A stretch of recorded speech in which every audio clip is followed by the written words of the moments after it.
ഒരു അടിയന്തര സാഹചര്യത്തിൽ ഈ മഴക്കാലത്ത് ഇതിന് നഗരസഭ അനുമതി കൊടുത്തിട്ടില്ല. ബിൽഡിംഗ് പെർമിറ്റ് കൊടുത്തിരുന്നു, അത് ഇപ്പോൾ കൊടുത്തതല്ല. അത് ഉദ്യോഗസ്ഥരുടെ മുന്നിൽ അവർ നോംസ് പ്രകാരം എല്ലാ മാനദണ്ഡങ്ങളും പാലിച്ചുകൊണ്ട് സർക്കാർ അവർ എല്ലാ സംഗതികളും ചെയ്തിട്ടുണ്ടെങ്കിൽ ഉദ്യോഗസ്ഥർ സ്വാഭാവികമായിട്ട് അത് ചെയ്തിട്ടുണ്ടാവും. പക്ഷേ ഇപ്പോൾ ഈ ഒരു സാഹചര്യത്തിൽ ഒരിക്കലും നഗരസഭ അതിന് അനുമതി കൊടുത്തിട്ടില്ല. എന്തായാലും ഇപ്പോൾ നമ്മൾ ആളുകളെ ഇപ്പോൾ അഭയം ഒന്നും ഉണ്ടായിട്ടില്ല എന്നുള്ളത് ദൈവാധീനം. നമുക്ക് ചെയ്യാനുള്ളത് ഇപ്പോൾ അടിയന്തരമായിട്ട് ഈ പ്രദേശത്തെ ആളുകളെല്ലാം നമ്മൾ ഷിഫ്റ്റ് ചെയ്യാണ്. ഇപ്പോൾ എല്ലാവരും ഇറങ്ങിക്കഴിഞ്ഞു. നമ്മൾ പാണക്കാട് ഹൈസ്കൂളിൽ ക്യാമ്പ് വെക്കുകയാണ്. ഇനി നമ്മൾ ഇവർ സേഫ് ആയിട്ടിരിക്കുക എന്നുള്ളതാണ് ആദ്യം ചെയ്യേണ്ടത്. അതോടൊപ്പം കളക്ടർ ജിയോളജിയുടെ അധികാരികളടുത്തൊക്കെ എല്ലാ ഡിപ്പാർട്ട്മെന്റിനടുത്തും ഇത് മീറ്റിംഗ് വിളിച്ചിട്ടുണ്ട്. അവർ കർശന നടപടി എടുക്കാൻ വേണ്ടി പറഞ്ഞിട്ടുണ്ട്. ഇതൊരു പ്രൈവറ്റ് നൗഫൽ എന്ന് പറഞ്ഞിട്ടുള്ള ഒരാളുടെ പേരിലാണ് ഇത് ലൈസൻസിൽ നിന്നാണ് അറിയാൻ സാധിച്ചിട്ടുള്ളത്. ഇതെന്താ സംഭവം എന്ന് വെച്ചാൽ ജിയോളജി വകുപ്പിന് അനുമതി ഒന്നും പറയുന്നത് കേൾക്കുന്നത് നമ്മൾക്ക് അറിയില്ലല്ലോ, നമ്മളോട് ചോദിച്ചിട്ടല്ലല്ലോ. അത് ഈ മഴക്കാലത്ത് JCB വെച്ച് മാന്തിയോ ഇതൊന്നും നമ്മൾ അറിയില്ലല്ലോ. നമ്മളോട് പെർമിഷൻ ചോദിച്ചിട്ടില്ല, നമ്മളിത് അനുമതി കൊടുത്തിട്ടുമില്ല. ഈ സാഹചര്യത്തിൽ അത് ഒരിക്കലും ചെയ്യുന്നതല്ല.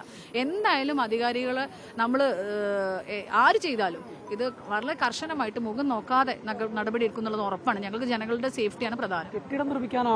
കെട്ടിടം നിർമ്മിക്കാനാണ് അനുമതി കൊടുത്തിട്ടുള്ളത്. സ്വാഭാവികമായിട്ടും നഗരസഭയ്ക്ക് ചെയ്യാനുള്ളത് 3000 സ്ക്വയർ ഫീറ്റിൽ താഴെയാണെങ്കിൽ നഗരസഭയ്ക്ക് മണ്ണെടുക്കാനുള്ള പെർമിഷൻ കൊടുക്കാം. കല്ലെടുക്കാനുള്ള പെർമിഷനാണ് ജിയോളജി ചെയ്യേണ്ടത്. ഈ കേസിൽ അതും സംഭവിച്ചിട്ടുണ്ടോ എന്നുള്ളത് നമുക്കറിയില്ല. ഇല്ല എന്നാണ് എന്തായാലും ഈ ഒരു സാഹചര്യത്തിൽ അതിന് അനുമതി ഇല്ല എന്നാണ് ഞാൻ അന്വേഷിച്ചപ്പോൾ മനസ്സിലാക്കിയത്. കളക്ടർ അതുപോലെ തന്നെ ജിയോളജിയുടെ അടുത്തും തഹസിൽദാരുടെ അടുത്തും ഒക്കെ ആയിട്ട് മീറ്റിംഗ് വിളിച്ച് അത് കോർഡിനേറ്റ് ചെയ്യുന്നുണ്ട്. ഞാൻ ഇവരുടെ കൂടെ ഇവരുടെ സേഫ്റ്റിക്ക് വേണ്ടി ക്യാമ്പിലേക്ക് മാറ്റാനുള്ള ഓട്ടത്തിലാണ്. ഞാൻ ആ മീറ്റിംഗ് അറ്റൻഡ് ചെയ്തിട്ടില്ല. അറൌണ്ട് ഒരു 50 പേര് ഇവിടെ ഉണ്ട്. 50 വീടുകൾ, ഒരു 30 വീടുകൾ ഉണ്ടാവും.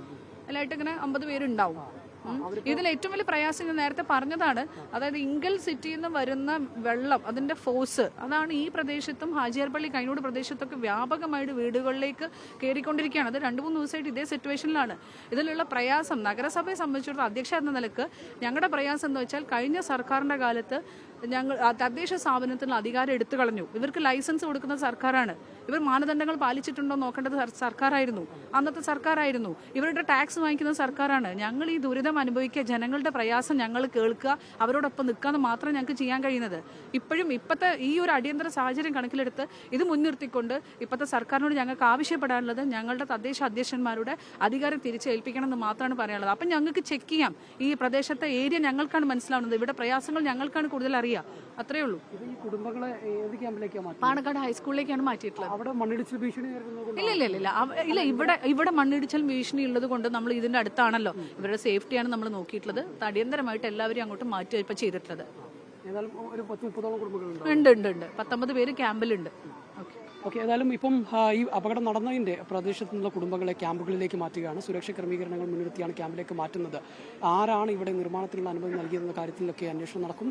അവർക്കെതിരെ കർശന നടപടി ഉണ്ടാകും എന്നുള്ള കാര്യം കൂടി ഇപ്പോൾ നഗരസഭാ ചെയർപേഴ്സൺ പറയുകയാണ്. അൻരൂപിച്ചിക്കോട് ജംഷീർ കൊടി, മീഡിയ 1.